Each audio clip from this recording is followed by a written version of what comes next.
New mask. Same task.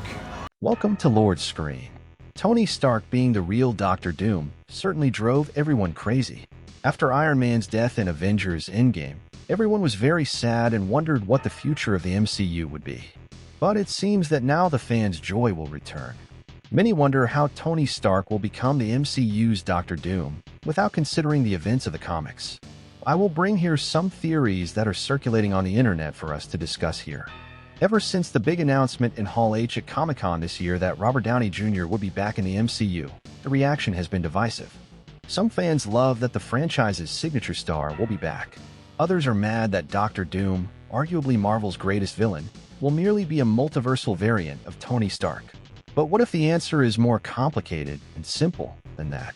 What if RDJ's version of Doom is both a Tony variant and also authentically Victor Von Doom? Here's how Marvel Studios could and should handle the Doctor Doom of it all when Avengers Doomsday arrives. Avengers, Endgame, and Captain America Civil War may provide the answer. Thanks to the time travel plot of Avengers Endgame, we know Tony Stark was born to Howard and Maria Stark sometime in 1970. We also know, thanks to Captain America Civil War, that Tony's parents were assassinated by the Winter Soldier sometime in 1991, when Tony was about 21. For unknown reasons, Howard Stark got in Hydra's crosshairs in a bad way, and they wanted him eliminated. Probably so they could infiltrate Stark Industries. For all we know, Obadiah Stane worked for Hydra. He sure seemed the type. But what if that assassination of the Starks came much earlier in a different branch of the timeline? Imagine a scenario where Howard and Maria Stark, along with their infant son Tony, are on a business trip to the war-torn country of Latveria. Stark was an arms dealer after all. He might have been supplying weapons to its cruel ruler, Baron Vladimir Fortunov, or local rebels. Most likely, the rebels. Howard was ultimately a good dude. It's possible Hydra sends the Winter Soldier much earlier in the timeline to kill him. Only this time, he's not alone. He's with his wife and son. The part of the Winter Soldier that is still Bucky Barnes might not be able to bring himself to murder a child. So he drops off the infant at the doorstep of a local family, the Von Dooms.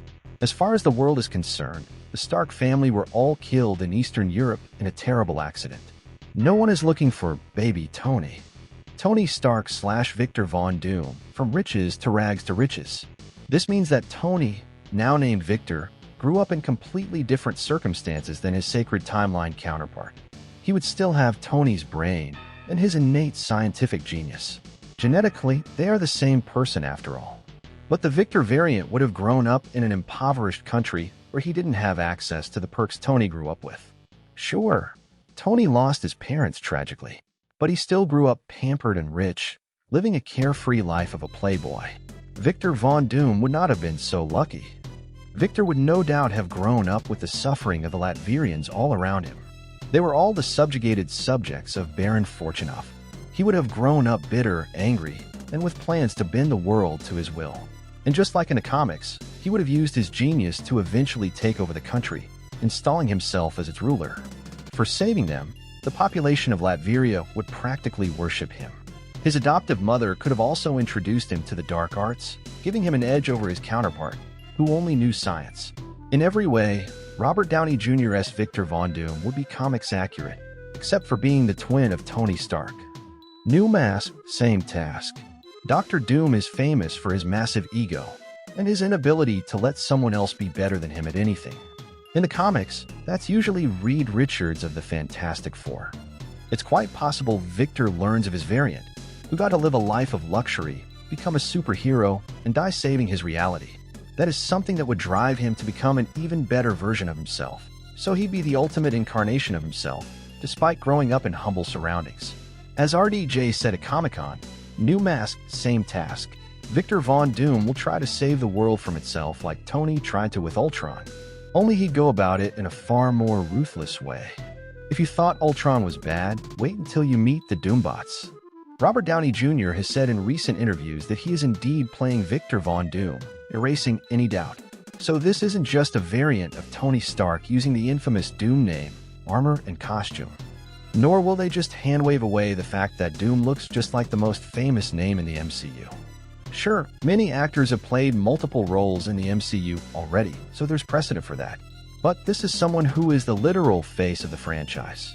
There's going to be a reason why Doctor Doom looks just like Tony Stark, even if he's not the same guy. And we feel this is the most elegant solution. The Doctor Doom theory that perfectly explains why Robert Downey Jr. was cast. Why is Robert Downey Jr. returning to the Marvel Cinematic Universe? Tony Stark is given an emotional swan song in Avengers Endgame, and bringing him back risks ruining that perfect ending. Of course, Downey Jr. is set to play Victor Von Doom in Avengers Doomsday, meaning that his Iron Man legacy should remain intact, right? Well, maybe not, as Doom and his Stark could be inextricably linked.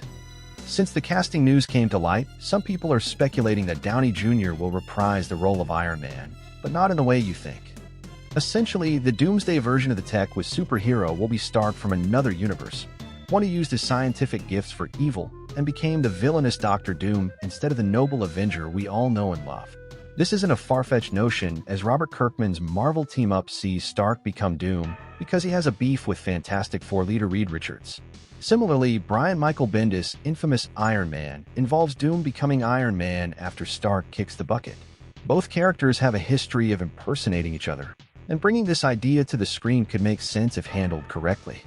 At the same time, is it possible that Marvel is being naughty? RDJ's Doom is not the real one, he's just a variant. The idea of Doom being a rogue Iron Man is interesting, but maybe it's less complicated than that. The multiverse boasts infinite timelines and variations of Marvel's heroes and villains. As such, Robert Downey Jr.'s character could be any version of Doom. Furthermore, some fans believe that this is the franchise's way of pulling a classic bait-and-switch, with this iteration of Doom being a precursor to another dangerous threat down the line. One theory put forward by Redditor u/chose18 notes that Avengers Doomsday and Avengers Secret Wars are the Earth's mightiest heroes' next big team-up adventures. Given that Jim Shooter, Mike Beck, and Bob Layton's Secret Wars comic series is all about variants and a multiverse, it's likely that Downey Jr.'s Doom will be a variant. However, the Redditor believes that the Sacred Timelines version of Doom will be revealed in Secret Wars, allowing Downey Jr.'s stand-in to ride off into the sunset. That's certainly an interesting theory, and it doesn't seem implausible. That said, Avengers Doomsday could also introduce Doom as a heroic figure who must save the sacred timeline from extinction. Tony Stark's Doctor Doom will save the main timeline as its anchor being. In order to explain another theory for why Tony Stark and Doctor Doom are one and the same, we must turn our attention to Deadpool and Wolverine and the concept of anchor beings. In that movie, Mr. Paradox, Matthew McFadden, explains that an anchor being is someone who's so connected to their respective timeline that their death causes their universe to decay. Tony Stark is one of several characters who might be the sacred timeline's anchor being, and his demise in Avengers Endgame could have marked the beginning of the end. As documented by YouTuber Fantasy Theory, it's possible that Stark will be confirmed as the anchor being, and his death has caused Earth-616 to enter apocalyptic mode. To make things right, the Avengers will pluck a new Stark from an alternate timeline, only for him to turn into Doom later on. The Secret Wars comics see Earth's mightiest heroes recruit a corrupted Iron Man variant who ultimately helps them save the day. Could the upcoming movies be a twist on that idea? Or is it too similar to the events of Loki Season 2? Multiversal madness has given Marvel free rein to do anything, so there are countless ways to justify Downey Jr. as Doom. Of course, it remains to be seen if he'll even be one of the bad guys when the Avengers' upcoming adventures are all said and done. Or maybe, just maybe, Doom will keep his mask on, and we'll forget that Downey Jr. is behind it, allowing the actor to embody a character that isn't reliant on the complexities of the multiverse. So these are our theoretical points. What do you think of all this? Don't forget to leave a comment with your opinion, click the like button, subscribe to the channel so you don't miss any videos. I'm Lord Screen and see you soon. Bye.